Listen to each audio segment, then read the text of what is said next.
October of this past year. And Jared, so far you've done a lot of renovations. Are they more expensive than what you thought they were going to be?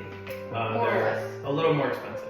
Ooh. Just a little bit more. Okay. Nothing crazy, but just a little more than we were expecting in the budget. Okay, so what kind of budget did you give yourself for renovations? We did about 12,000. Okay. And we're at about 13,000 right now. Okay. You have a few little things still to do. A couple thousand for those additional? Yep, roughly 2,500 left. All right. Have you had any major surprises through your renovations? The bathroom. Oh. The bathroom was a surprise with the amount of work that we had to put into it. Okay, and there were some foundational issues there? Foundational issues in the floor, the walls being a little uneven, so we had to adjust for that with the new drywall. Okay. And then after that it went pretty well. Okay. And what do you think has been your biggest challenge out of this whole thing? Time. Oh. Finding the time, working a full-time job with the Yes. commute and everything. I get home at about 6:30, 7 o'clock, and I have a second job, so some nights it's later than that. Gotcha. So there are some weeks where I only get to work on the weekends. Okay. There's only so much you can do with one person because you need multiple for a lot of things that I'm doing. So it's been finding the time has been a challenge. Okay. So after all this work, would you say that it's been worth it? Absolutely. Would you do it again? Absolutely. You would buy a fixer-upper? I would definitely buy a fixer-upper. It kind of gives you the sense of you're making it your own. So Right. I love that I've been able to, I call this a custom built house. Yes. Because everything that I'm doing is custom and it's unique to what I want. I can change everything from the bare walls, just make it exactly how I want it. So Right. I would definitely do it. Yeah, because I think when you move into a home anyway, you're going to make it your own. You know, Right. we're all going to paint the colors we want and everything. So you've been able to do it literally from the ground up. Yes. Do you have any advice for a first-time home buyer that's looking for a fixer-upper? Anything you would pass on to them? I would say make sure that you have the resources to get the work done, Right. or you have the budget to get the work done, and then whatever you budget, add to that.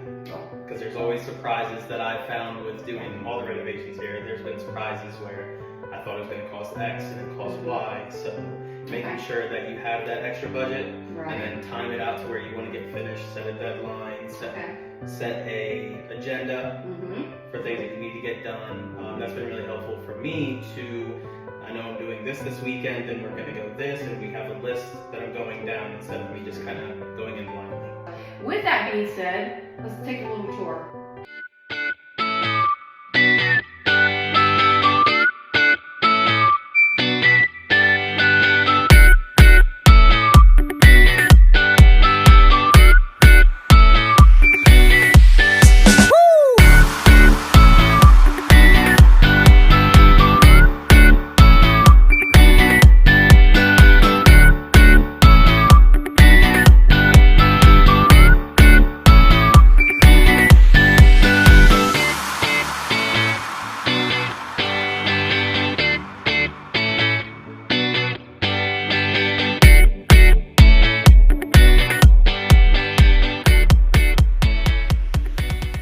You have done a fabulous job, Jared.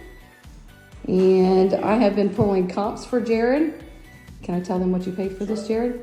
He paid $129,500 in October. It was the deal of the year.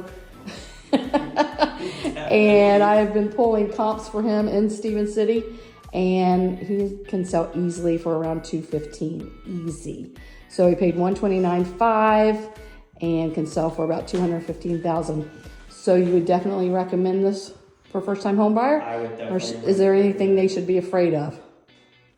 No.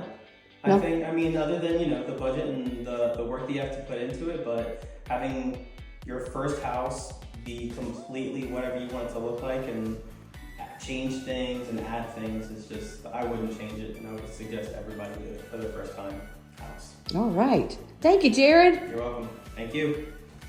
If you're a first-time home buyer in the Shenandoah Valley area, I would love to help you. Contact me and let's get you moving.